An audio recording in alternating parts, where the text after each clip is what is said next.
Diabetes, मधुमेह, जिसे आमतौर की भाषा में हम शुगर भी कहते हैं, इसकी पहचान किस प्रकार होती है? जब ब्लड शुगर में ग्लूकोज का लेवल बढ़ जाता है, इंसुलिन पर्याप्त मात्रा में नहीं होता है।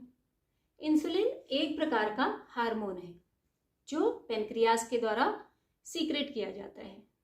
जब पेनक्रियाज के बीटा सेल्स डीएक्टिवेट हो जाते हैं तो वह इंसुलिन का सीक्रेशन या तो कम कर देते हैं या पूरी तरीके से बंद कर देते हैं। इंसुलिन हमारे शरीर में ब्लड शुगर के लेवल को कंट्रोल करता है। यह कोशिकाओं के द्वारा ब्लड शुगर को एनर्जी में कन्वर्ट करता है। डायबिटीज़ में बैठकर किए जाने वाले आसनों में से कुछ आसन को मैं आज आपको करके दिखाऊंगी, जिसको करने से आप अपनी डायबिटीज़ को कंट्रोल कर सकते हैं। सबसे पहला आसन आता है पश्चिमोत्तानासन। इसके लिए दंडासन में बैठ जाना है। दोनों हाथों को ऊपर करते हुए श्वास को छोड़ते हुए नीचे झुकना है। थोड़ी देर होल्ड करें, फिर धीरे से ऊपर उठना है, फिर श्वास को छोड़ते हुए नीचे झुकना है। थोड़ी देर होल्ड करना है। इस प्रकार इस प्रक्रिया को दोहराते रहना है।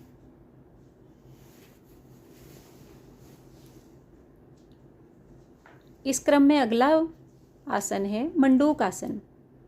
इसके लिए वज्रासन में बैठें।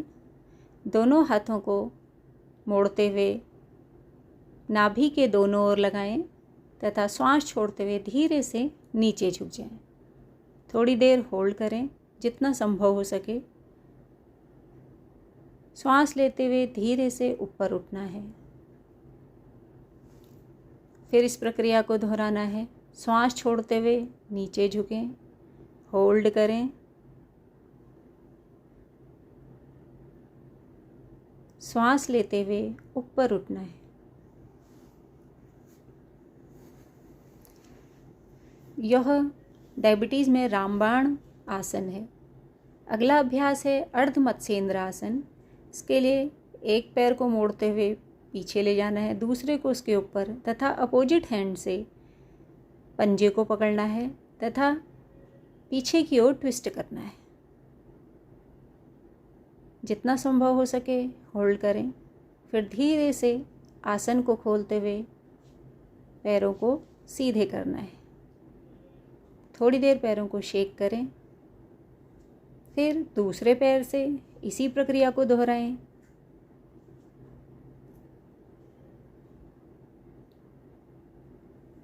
जितनी देर हो सके होल्ड करें।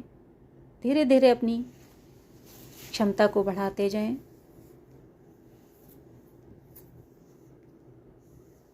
आसन को खोलते हुए पैरों को सीधे रखें।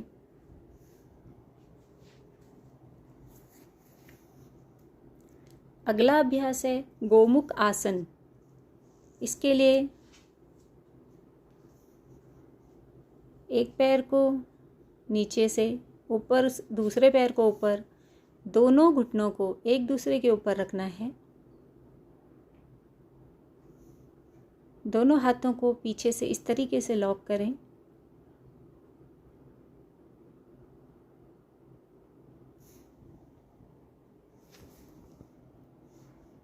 थोड़ी देर होल्ड करें। इससे हमारा पोस्चर भी ठीक होता है, डायबिटीज़ कंट्रोल होती है। धीरे से अपना आसन खोलें। जिस तरीके से आसन में जाते हैं उसी प्रकार आसन को खोलते भी हैं। फिर दूसरे पैर से इसी प्रक्रिया को दोहराते हैं। दोनों नी को एक के ऊपर रखना है। दोनों हाथों को पीछे से इस तरीके से लॉक करना है तथा होल्ड करना है।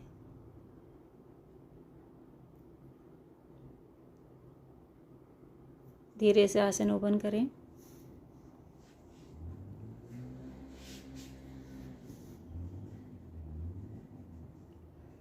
यदि पैरों में दर्द महसूस हो तो शेक कर लें।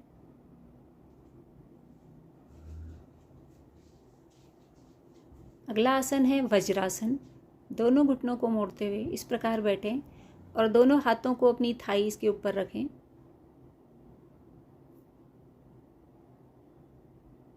टेन मिनट तक इस आसन में बैठना है। अगला आसन है शशांक आसन। वज्रासन से ही यह आसन किया जाता है। दोनों हाथों को ऊपर लेते हुए आगे को झुकना है तथा रिलैक्स वाले पोस्चर में आना है। श्वास लेते हुए ऊपर तथा श्वास छोड़ते हुए नीचे।